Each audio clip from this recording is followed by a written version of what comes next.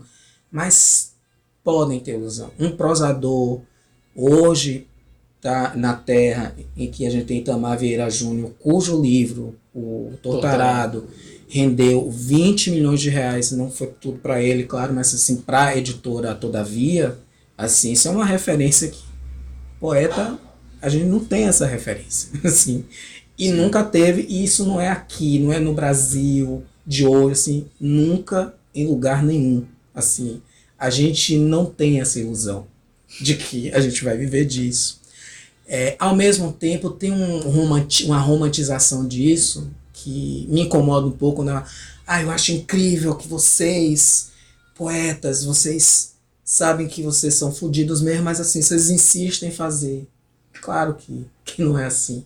Tem uma brincadeira com isso, essa coisa de também, claro, uma ironia muito da coisa de a vida inteira, o que é que você está fazendo, já falando sobre isso, o que é que você está fazendo, a pessoa vai no lançamento do meu livro, e aí eu tô lá lançando o livro, não sei o que, aí tem um tempo que começa, você tá fazendo o quê? No sentido aqui, o que é que você tá fazendo mesmo? Porque assim, né? Você trabalha com o quê, né? Você trabalha com o quê, meu filho? A pessoa tá fazendo o melhor das intenções, está preocupada, né, com a minha vida. Você tá fazendo o quê? Onde é que você tá? Então tem essa brincadeira com isso. Mas essa graça também disso, assim, a gente não tem ilusão de que vai viver disso. A gente fica tapando o sol com a peneira. Acho que é isso. E querem fazer disso profissão. Porque é isso. Muitas vezes na minha vida eu vi essa ou colegas, companheiros, assim, eu penso Karina Rabinovitz, que é uma contemporânea, conterrânea, incrível, e fala assim, ela faz questão, ela vai no hotel, profissão, ela escreve poeta. Né? A pessoa pergunta assim, eu já faço seguro de viagem. Profissão poeta. Poeta, aí o corretor do seguro disse assim, Alex, que é uma amiga, fala, Alex, seguro de vida, né? Aquele seguro de vida. Disse, Alex, não pode botar. Tem que botar professor, botar uma coisa. Enfim. A gente tapa o sol com a peneira. Não respondi, mas é isso. É uma ironia show de bola essa daí, velho. Eu gosto demais. E te perguntei naquela nossa primeira conversa, e gostei da sua resposta, acho que vale a pena perguntar de novo. Baseada nessa poesia, né? Você acha a arte útil? Ou ela precisa ser útil? Ela não precisa ser útil, mas ela é útil e ela é inútil também. Ela não tem que servir, né? Quando a gente pensa em arte, a arte e a ciência como tem que ser de um jeito, é um problema. Assim, acho que devem ter outros campos, mas são dois campos de conhecimento e que são campos, e que é bem importante de lembrar que, assim, que pelo menos para mim estão no mesmo nível, é um nível altíssimo.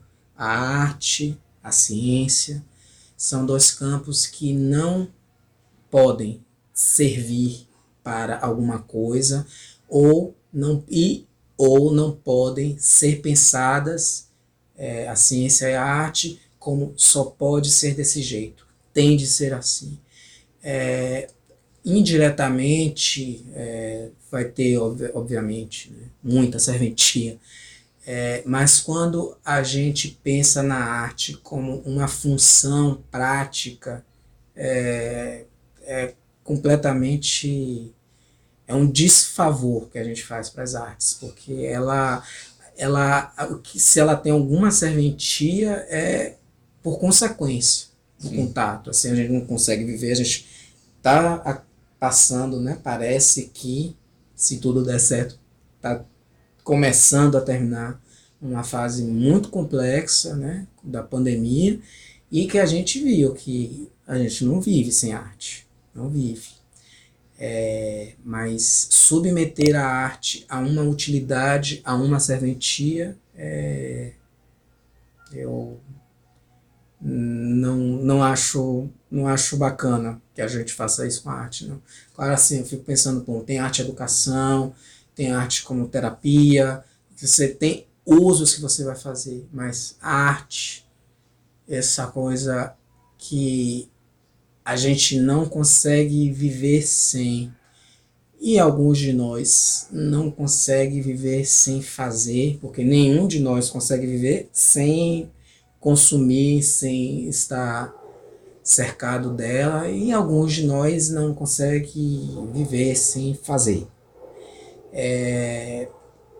Para essas pessoas não tem serventia, ela não tem nem sentido, porque é um processo que está internamente em construção. Né? Assim, sei lá, fico pensando em Van Gogh. Como é que a gente pode dizer que serventia teve a arte para Van Gogh do jeito que ele morreu, sem vender nada? Vendeu acho que uma peça para Pro o próprio cunhado, né? irmão, né? Foi para o irmão, né? Assim, que serventia? A gente vai dizer assim, qual é a função pragmática dessa arte que não serviu para a vida do artista? Ou tem serventia porque tem um valor de mercado incrível, indiscutível hoje, mas que não serviu para ele. Assim, o que é que a gente vai pensar em termos de serventia? Então, a função da arte é não servir mesmo para nada, criar problema, ser inadequada, né? Em situações que parece estar tudo bonitinho e ela dizer assim, não é bem isso. O Plínio Marcos dizia assim, né? Eu faço teatro para incomodar. Se o teatro não incomodar, para mim não é teatro. E você pega as obras dele, ele sai das princesas, príncipes, presidentes Enfia a navalha na carne. exatamente, exatamente, traz ali para a plebe rude, digamos assim, né?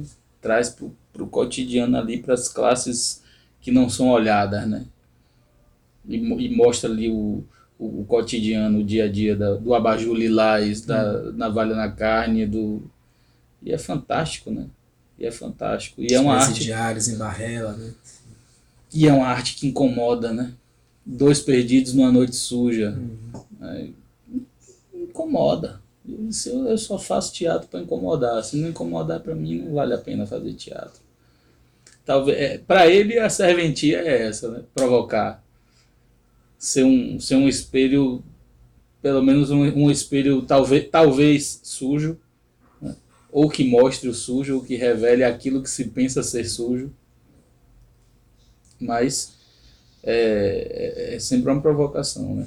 Nesse aspecto eu concordo com ele também. Eu acho que se for... Eu chamo assim de música de fundo de elevador. Né? Se a pessoa está ali compenetrada ali no cotidiano dela, ela entra, sobe o elevador, desce no andar que ela quer andar.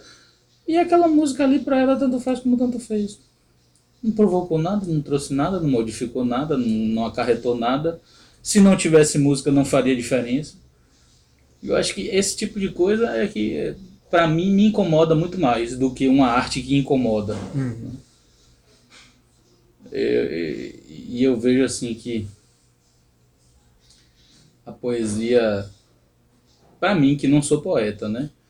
Mas gosto de poesia, eu vejo que ela tem esse lance assim de tirar da gente da lógica comum das palavras e fazer com que a gente perceba outros signos dentro dela e outras lógicas dentro daquele encadeamento de palavras. Sentimentos que só podem ser ditos de uma maneira que não seja uma maneira cotidiana. Ou reflexões, não só sentimentos, né? Ou reflexões, né? Eu me lembrei daquela assim, né? Como é? Hoy es hoy e ayer se foi, não há dúvida. Né? Hoje é hoje, De quem é? o ontem se foi, não há dúvida. Se eu não me engano, é Neruda. Se eu não me engano. Mas eu me lembro só da poesia. Eu não sou muito bom com autores, não. Ah, tá bem. Mas o hoje é hoje. O ontem se foi. Não há dúvida. É óbvio? É óbvio. Né? A gente olhando assim pelo cotidiano. Hoje é hoje, o ontem já foi. Não tem dúvida de que é isso mesmo que acontece. Mas em termos do sentimento da pessoa, de as coisas que passaram, passaram, e hoje é um outro momento, também não tem dúvida. E também não tem a dúvida de que é um novo momento e que você pode fazer o que você quiser com esse novo momento. Essas formas de enxergar as palavras além do que está sendo dito ali no pé da letra, só a poesia pode fazer isso. É, contradizendo o que eu acabei de dizer, mas na verdade citando outra pessoa importante. T.S. Eliot, eu acho que é função social da poesia, ou é função da poesia ou função social da poesia. Está no livro de Poesia e Poetas. Ele fala que, ao fim e ao cabo, a função da poesia é mais do que, se eu entendi direito, se eu lembro direito, mas mais do que expressar sentimentos. Não é só expressar, mas é elaborar uma capacidade da gente sentir numa língua. Isso é isso, porque assim a gente aprimora a nossa capacidade que é mais do que expressar sentimentos, mas de sentir numa língua. Aquilo que a gente, na leitura, às vezes sem nem ter contato, é um exemplo que eu gosto de dar, às vezes assim, milhões de pessoas nunca leram Luís de Camões e foi Luís de Camões que recuperou a palavra flor para a língua portuguesa. No século XVI, Rosa Virginia Matos e Silva, citei aqui, no século XVI falava alguma coisa parecida com Frol, F-R-O-L, Frol. Ele, para escrever os Lusíadas, ele recupera várias palavras do latim. E para caber na métrica, para caber no ritmo, era melhor. Ele recuperou essa palavra.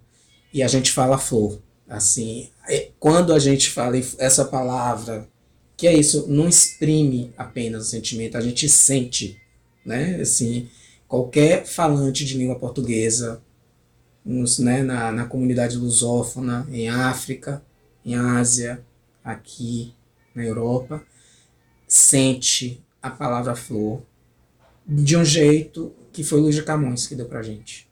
Para dar um exemplo bem pontual, por exemplo, assim.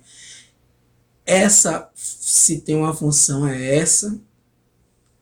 Eliot que disse, só estou mais ou menos tentando lembrar, se é que eu entendi direito o que ele falou. Isso não tem como medir. E isso também, assim, não foi Camões assim, olha, agora eu vou ter uma ideia genial, assim.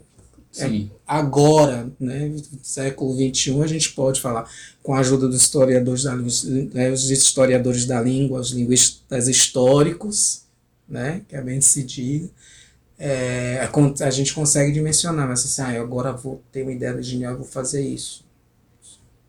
Não era a função, ele estava preocupado em contar através de uma forma milenar, a epopeia, a história do seu povo. Era isso que ele estava querendo fazer.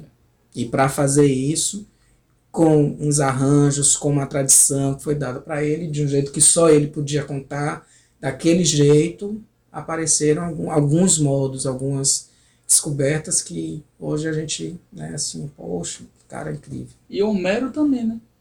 A Odisseia e a Ilíada, eu penso que ele não escreveu assim, eu vou deixar isso aqui porque vai virar um clássico, uma grande referência mundial. Não, ele simplesmente escreveu querendo cumprir, né? Vou deixar aqui o registro das coisas de uma maneira não prosa, né? E eu achei incrível essa coisa aí da palavra que ele resgatou e que se tornou fluente na nossa língua, né? Da mesma forma como depois na Inglaterra Shakespeare traz algumas Sim. palavras e que são inclusas no vocabulário, não só palavras, mas como expressões também, né? Uhum. E chegou na nossa língua também. Esses dias aí eu tô estudando o Júlio César, né? A tragédia de Júlio César. E aí tem um momento em que, quando Brutus finalmente adere à conspiração, né? Ele fala assim: eu de minha parte não tenho nada contra César, né? Mas sim pelo bem de Roma. Então a gente precisa ver Júlio César como um ovo de serpente, que incubado seria malfazejo, portanto matá-lo antes que nasça. E essa expressão, o ovo da serpente, segue nos séculos e séculos até Bergman, com o filme O Ovo da Serpente, falando de nazismo e não sei o que e tal. Então essa expressão que foi cunhada ali por ele naquele momento veio se perpetuando no inglês, no português, Uhum. em outros idiomas também, né? É maravilhoso isso. E você falou do Eliot, eu fiquei pensando assim, na piração que eu tive quando eu vi o título do Transformação. Quantos, quantas maneiras diferentes dá para ler aquele título? Não sei, mas tentei. Eu fiquei pirando nisso, sabe? Quantas vezes diferentes eu posso ler essas mesmas palavras aqui? E isso tem a ver com tudo isso que a gente está falando aqui, né? Da sua própria mudança de paradigma, digamos assim, de autor esteticamente conservador, né? Para outras experimentações, para botar música, para botar som, para botar corpo. E eu acho que o artista também ele não consegue se dissociar da sua obra. Uhum. Mesmo que ele faça uma obra que não seja a cara dele, a cara dele está ali. Você concorda? É, eu acho que sim. Eu tô pensando. Porque eu tô pensando no título. Você pegou na. Do, Retome a pergunta aí, porque eu tava pensando no título. do transformação. Sim, mas aí você falou assim, você concorda com o quê? Que eu tava querendo pensando que eu preciso falar uma coisa inteligente. De Ele que, falou, e eu me perdi. de que o autor, de qualquer obra, seja Sim. ela de qualquer linguagem, mesmo que ele tente fazer alguma coisa que não é a cara Ah, dele, sim, não a dissociado cara da dele obra. tá ali, né? Sim, sim, tá. Bom, transformação já é essa. Eu já passei por esses momentos todos, né? Enfim, traumas, superei, mentira, mas fui lá. E aí já tá mais madura essa ideia de brincar de assumir mesmo, assim, que é uma coisa que eu persigo, que eu sempre acho que eu não consigo ainda fazer, mas assim, de fazer uma poesia que, no fundo, acho que eu escrevo para livro, para o papel, mesmo com essa experiência que eu tive, né, de dominical, não sei o quê, mas é um jeito muito de fazer, que na hora que eu escrevo mas assim, lá eu tô brincando com isso, de assim, como implodir, eu fui entendendo que se tinha uma potência nisso de brincar de, assim, dominar algumas formas e dominar a língua do dominador, dominar um discurso hegemônico, falar a língua do dominador para implodir, né? E isso também vai através das formas. Porque, inclusive, também foi brincando com essa ideia até de uma perspectiva que é super corresponde na maioria dos casos, mas é uma expectativa de quem é muito formalista é conservador. Uhum. Muitas vezes isso corresponde, mas nem sempre, né? Pensando, por exemplo, João Cabral de Melo Neto dominava a forma e não era conservador por isso. E é um, né, para falar de um que eu imito muito. Tem algumas brincadeiras ali, né? Isso de encontrar mesmo diversão, de ter gozo nessa relação com as palavras e de pensar na forma. Tem uma brincadeira ali do esconde-esconde, transformação, aí são várias camadas, é o gay que está falando aqui, que teve, recentemente eu estava recuperando uma experiência muito importante para mim, de ser um homem gay, preto, cis. Eu tive uma bolsa do GAPA, acho que eu tinha entre 19 e 21 anos, eu participei de um projeto que eu distribuía camisinha e dava orientação de prevenção à AIDS para travesti, no Cinepax, numa Sim. área que era as travestis que tomavam conta. E isso é início dos anos 90, assim, no Pax era o bicho pegava lá dentro. Foi uma experiência, eu fazia etnografia, eu distribuía camisinha, negociava com elas, porque eram elas que permitiam eu fazer O trabalho. o trabalho, o atendimento lá, encaminhar pessoas para fazer exame, enfim, mas foi uma experiência incrível. Então tem quando eu falo em trans, eu estou pensando nessas perspectivas, nessas dimensões identitárias da pessoa que é gay, que é negra e que tem essa formação em letras e que tem uma formação linguística, inclusive, e que está pensando na dimensão morfológica desse termo, né? E que são formas e que ao fim e ao cabo, quando a gente está colocando, fixando as pessoas em um lugar, porque elas são como elas são formas. Nossos modos de ser e estar são formas, elas se passeiam assim, e sempre foi da minha índole nunca cumprir com a expectativa que as pessoas querem que eu faça. Eu sempre faço diferente, assim, não gosto. Quero brincar de outra coisa. Então quando a gente se assume no lugar identitário, há sempre a expectativa assim, se é bicha, você vai fazer piada, por exemplo, né?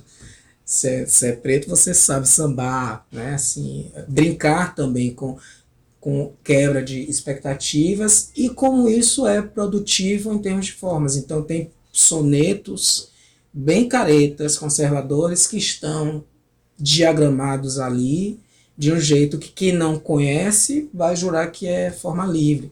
Então tem vários sonetos ali que quem não sabe identificar vai achar que não sou, eu estou fazendo isso, eu fiz isso em 2015.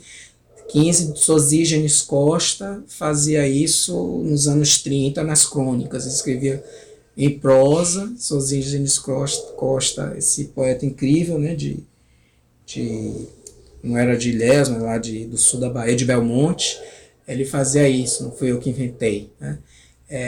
Mas tem essa brincadeira que eu fui radicalizando, no melhor sentido da palavra, cada vez mais, assim, de essa brincadeira entre forma e conteúdo e de pensar nessas dimensões, que então são as questões que me afetam, como adequar esse meu jeito,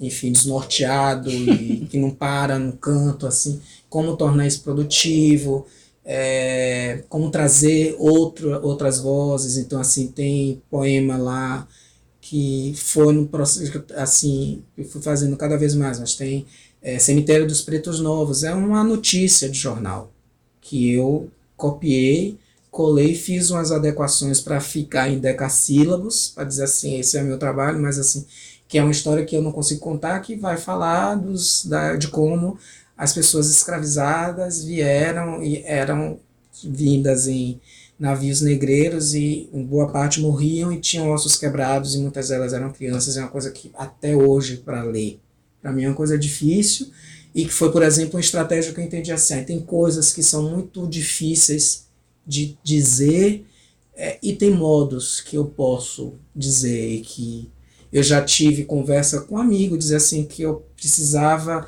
me aprofundar, que eu estava falando de uma questão de gentrificação no Rio de Janeiro, eu estava dizendo assim, olha, primeiro que assim, não foi, estou fazendo uma pesquisa sociológica, antropológica, é um procedimento, é um handmade, e tem uma relação, tem uma camada de afeto, de afetação ali.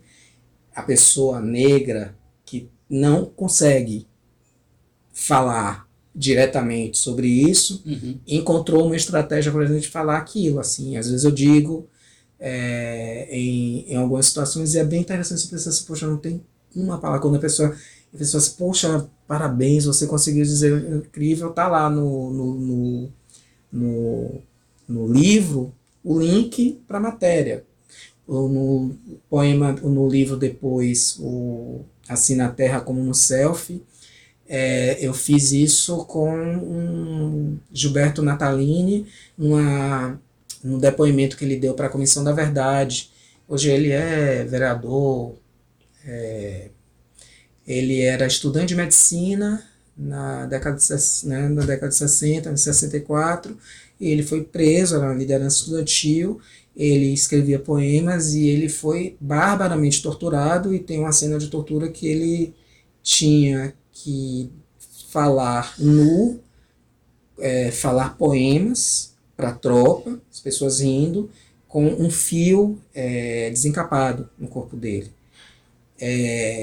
Eu fui encontrando formas de dizer, isso é uma coisa muito grotesca e que aconteceu, e que, por exemplo, eu não consigo falar disso diretamente, até porque eu não passei por isso, mas assim, o que eu posso fazer é assim, dizer, criar um laço de empatia, dizer, e lembrar, pensar também no poema como arquivo, são formas de dizer, né? Então, transformação foi um momento que implodiu isso, assim, que aí foi aparecendo. Tem isso aqui, que não é um livro de olhar, isso é um livro de pegar, por exemplo. Aqui, por exemplo, eu radicalizo. Que lindo, velho. Essa relação com a forma. Esse é o qual? Esse é No Meu Corpo, o Canto, Experimentos com Letras Urbanas. Que coisa linda, bicho. Que são palavras, eu fui montando. Então, assim, No Meu Corpo, o Canto mesmo era um poema naif que estava na Rua Direita da Piedade. São palavras, eu vou cortando como se fossem haikais, mas assim, são montagens. O meu trabalho, por exemplo, aí é de composição. Esse é um trabalho que eu fiz com outros 3 artistas, do coletivo Tanto. Mas assim, o meu trabalho foi pegar a câmera do meu celular, eu saio, ando de bicicleta, circulo, vejo palavras que me chamam a atenção em uma certa área e vou compondo com o espírito do momento. Centro de cu, goze a vida, evite o desperdício. Pois é. Pois é. Aqui há sangue, agradecemos sua compreensão. Temos problemas, a musa voltou. Triste. Que maravilha isso aqui, velho. E é lindo também as cores meio estouradas, pois assim, aí é o trabalho dos artistas. Que coisa linda, cara. O bom da gente, quando a gente sabe que a gente é fraude, aí tem que se cercar de gente que sabe fazer as coisas direito, é esse. Então eles tiveram a ideia, os meninos, a gente fez esse trabalho juntos, e foi um saque deles assim de fazer com camadas, são cores, são 4 cores fosforescentes, e com luz negra isso explode, isso é outra coisa. Coisa linda isso aqui, coisa linda. Vou até mostrar para a câmera aqui, porque... E o papel também que vem ele também... Isso e então, aí essa capa é também um conteúdo, porque o conteúdo são poemas discursivos, e aí no processo da gente fazer, eles me demandaram assim, olha Alex, você escreve sobre o processo, porque assim, era eu com 3 urbanistas, eles são arquitetos, urbanistas, que têm muita experiência com... Daniel Saboia, Fábio Steck e Patrícia Almeida. Isso. Cara, e isso aqui me lembrou Curva de Nível. Sim. Você falando que eles são urbanistas, a primeira coisa que veio na cabeça veio curvas de nível. A diagramação é baseada em curvas de nível, né, em topografia, e também nos caminhos que eu fazia de bicicleta. Eles mapearam, a gente circulou, porque eu faço isso já há alguns anos, esse projeto, Eu já fiz em Chicago, tive com 2 deles, né, numa residência artística e no Recôncavo.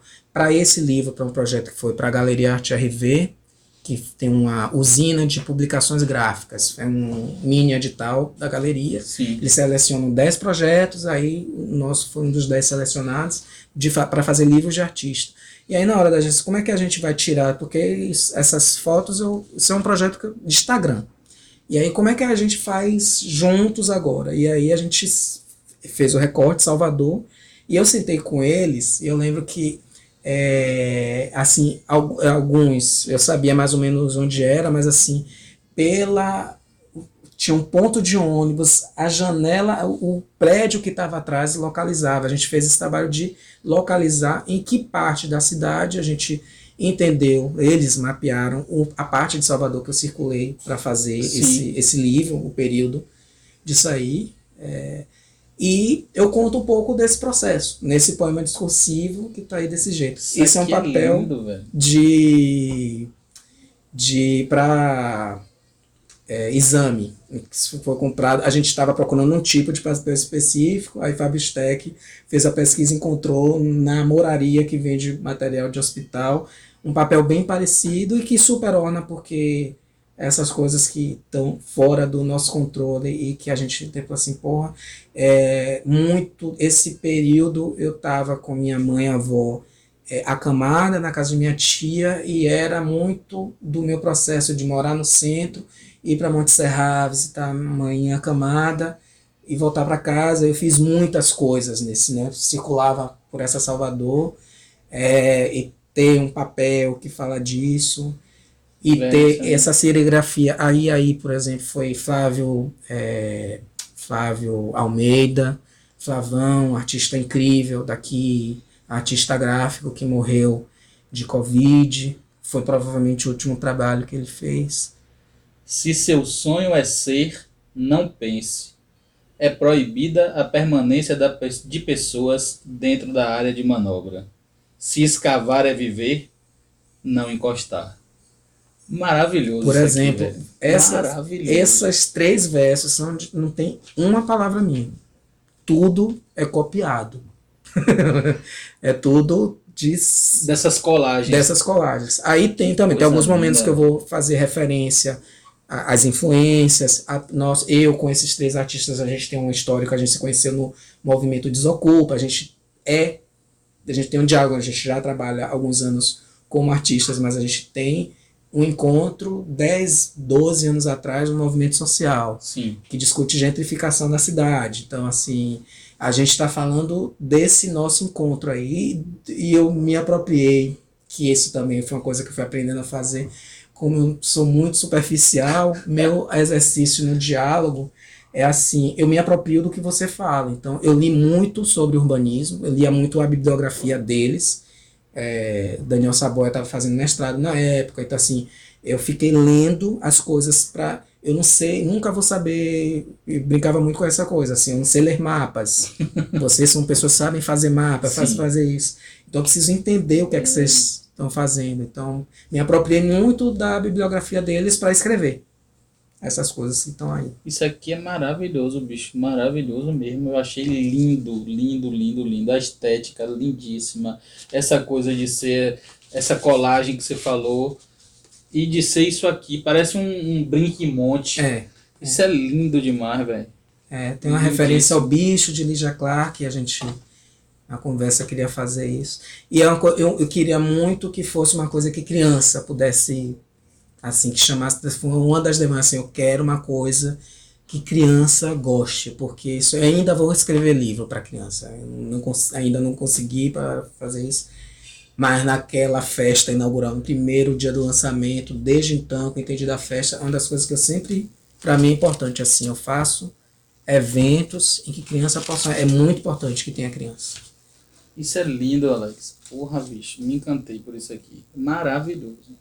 Maravilhoso, achei lindíssimo. E esse aqui é o Assina a Terra como no Céu. Aí depois que eu fiz o High Selfies, aí veio Transformação, e aí veio Assina a Terra como no Selfie. Assina a Terra como no Selfie. Que é outra conversa também. Eu falei de uma conversa aí, bom, eu tô assinando sozinho, mas é Milena Brito, que foi colega do Severino, que foi aluna de Célia Ádila, que é editora, e Sarah Kersley, que é poeta, tradutora. Elas editam, são donas dessa editora, a Paralelo 13S, e aí fizeram um projeto, passou no edital, e coleção, acho que Poesia, Poetas da Bahia, eu acho que é assim, eu esqueci o nome da coleção, mas a proposta, assim, elas, com esse livro, elas fizeram a seleção do que eu estava no meu blog. Eu sou uma pessoa que tem blog até hoje, e estava no meu blog e que eu não tinha publicado em livro. Elas fizeram uma seleção e eu pouco me meti, fiz algumas intervenções, mas assim, é um livro que foi feito a 6 mãos. Elas são leitoras, Milena me conhece desde 88. Milena foi uma gestora da FUNSEB, né, de coordenação de literatura. Ela criou um projeto que foi o Escritas em Trânsito, que foi fundamental também para o meu processo. É um livro, eu dedico Transformação para ela, por isso eu tive durante 2 anos, eu fiz umas 22 oficinas de poesia, com Antônio Cícero, por exemplo, com o João Bandeira, com o Ricardo Aleixo, que assina prefácio. João Bandeira assina a orelha aí, que é um grande poeta, artista visual. Do Assina a Terra como um Selfie. Ele assina um pós-fácil. Alan, bicho, meu Deus do céu, meu amigo querido, Alan da Rosa, poeta de São Paulo. Então, assim, eu fiz uma série de oficinas que foi um processo também disso, de entender nesse diálogo, porque a gente tem uma ilusão muito de nós de que poesia, que escrita, literatura é um negócio que você faz muito sozinho.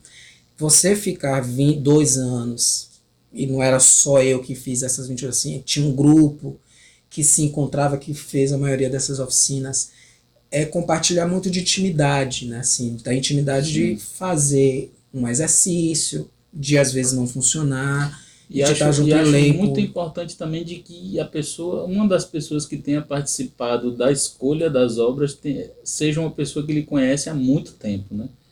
Conhece sua intimidade, conhece como você pensa, como você escreve. Eu acho isso muito importante na hora de fazer uma curadoria, uma seleção das obras de um artista, né? Não necessariamente, acho que isso pode ser muito, às vezes pode atrapalhar, mas não foi o caso, né? Assim, achei massa. Tem acontecido isso, porque assim, os editores têm intimidade comigo até aqui. Fernando, por exemplo, é o que eu tenho menos intimidade, mas assim, a gente tem uma relação de amigo. Fernando é o novo, né? O do Fernando Berlanda, da Caramuri. Mas assim, nós somos amigos, já tá, mas não sei, não necessariamente. Eu acho que isso às vezes pode atrapalhar, a intimidade pode atrapalhar. Mas felizmente não foi no meu caso, não. Assim. Achei massa essa daqui, Haikyuu. É Haikyuu, né? Por via das dúvidas, escrevo incerto sobre rinhas tortas. Olha, eu tô me ousando aqui a falar as poesias na frente do autor. Imagina. Esse é o Transformação?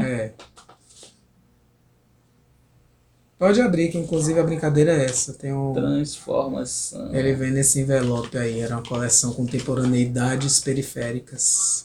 É também um que inaugurou uma coleção, assim como 41 Sonetos Catárticos. Mas esse aqui tá fechado? Não sei lá. Abre. Pode abrir? Pode.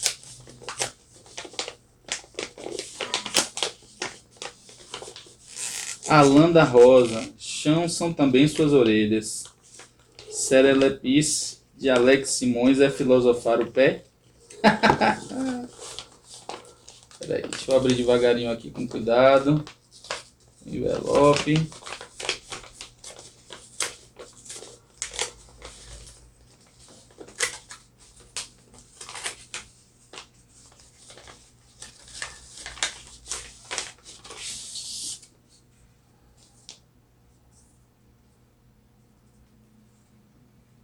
As capas são lindas, viu, Alex?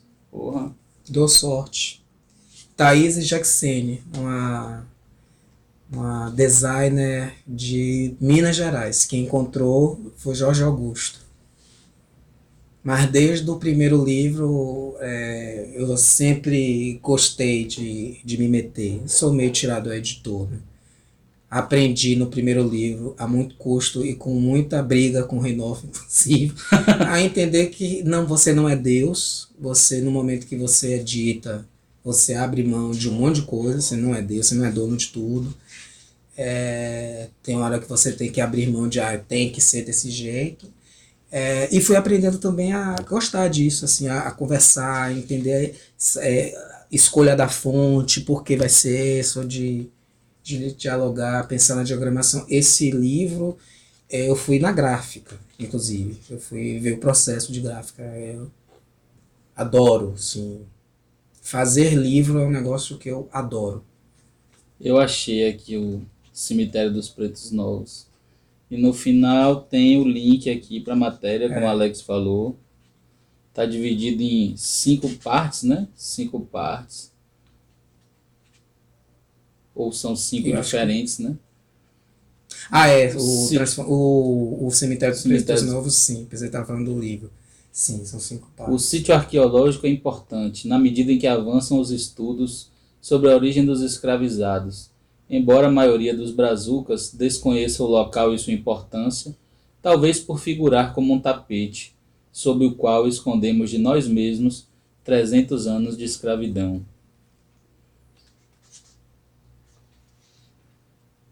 E enquanto segue o Porto Maravilha, com o futuro Museu do Amanhã, o que fazer dos crimes insepultos? Velho, é lindo esse livro, velho.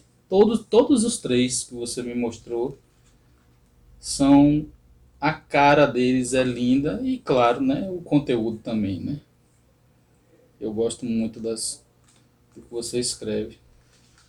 E do que performa também, viu? Rapaz, que coisa linda isso aqui. Agora, esse que você me mostrou, que esse eu não conhecia nada sobre ele. Esse aqui no meu corpo canto. No meu corpo canto. Que coisa linda isso aqui. Muito lindo isso aqui. Gostei, achei assim de uma delicadeza mesmo, estética maravilhosa. E onde é que o povo acha essas obras suas? Tá para vender aonde? Tá para vender. Algumas coisas podem ser direto comigo, mas assim, Paralelo 13S vende livros da coleção. Paralelo 13S. Paralelo 13S vende o Assina a Terra como no Selfie. Assina a Terra como no Selfie. A galeria, todos esses, o autor também tem, mas assim, assina no meu corpo o canto, Galeria RV Cultura e Arte. No Rio Vermelho. No Rio Vermelho. Eles têm uma livraria especializada em livros de arte. Organismo. É isso. Que maravilha, velho. Aproveitando, vou mostrar esse aqui que eu não trouxe. Tem esse... uma coletânea poética que eu participei, que muito querida, dá alguns toques. Coletivo de escritores negras e negros que eu integrei, na verdade nunca desintegrei, deixei de integrar, mas eu já fui mais ativo. Tem Kill aqui também. E foi uma conversa bem bonita, assim, de muitas coisas bonitas aconteceram aí. Esse é o Alguns Toques Negros. Alguns Toques Negros. É uma coletânea poética organizada por Gelwar Adum, Mel Adum e Alex Hatz. Muito legal isso aqui. O caçador que ao caçar canta, a caça espanta. Eu adoro essas brincadeiras, assim, com os trocadalhos, como o povo fala. Isso. Que massa, velho. Que massa, gostei demais. Agora, eu me astrevi aqui, como diz o povo, né, a falar seus poemas, e agora eu quero lhe pedir para você falar um pra gente aqui, né? Um poema, uma performance, algo que lhe vem à cabeça. Eu consegui falar O Poeta Está com o Sol com a Peneira da outra vez? Falou. Daquela vez, né? Falou. Vixe. Vou ler, não tô conseguindo pensar o que é que eu queria. Deixa eu ver um poema que esteja no livro novo. No. Cadê? No Minha Terra Tem Ladeiras.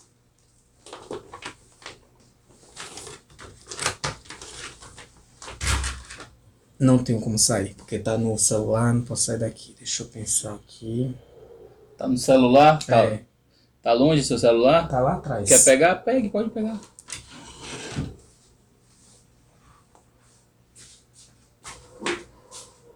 Para poetas a gente abre uma exceção.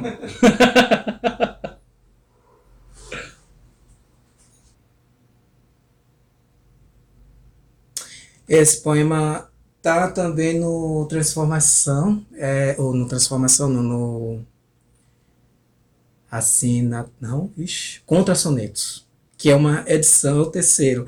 Contra Sonetos foi uma edição ampliada do 41 Sonetos Cantados. E, bom, enfim, esse poema... Tá no Contra Sonetos e agora no... E agora no Minha Terra Tem Ladeiras. Porque Minha Terra Tem Ladeiras é um recorte, foi a partir foi uma provocação de Fernando Berlanda, selecionar poemas meus que se passassem na Bahia. E, tipo, com exceção de 3 poemas, acho que são uns 45 poemas, 40 poemas mais ou menos, tem 3 poemas que se passam na Chapada, um que é no Quilombo Rio dos Macacos, e o resto é Salvador, fala que é a cidade da Bahia. Que eu termino isso de mapear, na verdade eu falo muito dos lugares, né? Sobretudo esse lugar onde eu estou. Faço olhando para a câmera. Faça olhando para a câmera. Poema desfacetado. Quanto mais reprincipio, mais desconheço este mundo. Menos me dá arrepio eu não me chamar Raimundo, nem José, tampouco Carlos. Não ter nascido em uma Itacaré-Biraquara e, claro, Parica. Não sou Catita nem Mateus, nem não, nem sim. Mas posso ir a Itapuã me sentindo um odisseu de bike, ouvindo os ticoãs, fingindo ser, não ser, meu, o quase nome, Alex, sim. Maravilhoso, velho. Maravilhoso. Terminando em grande estilo, com poesia, porque, afinal, se tudo pode... Arte pode. Maravilha, velho.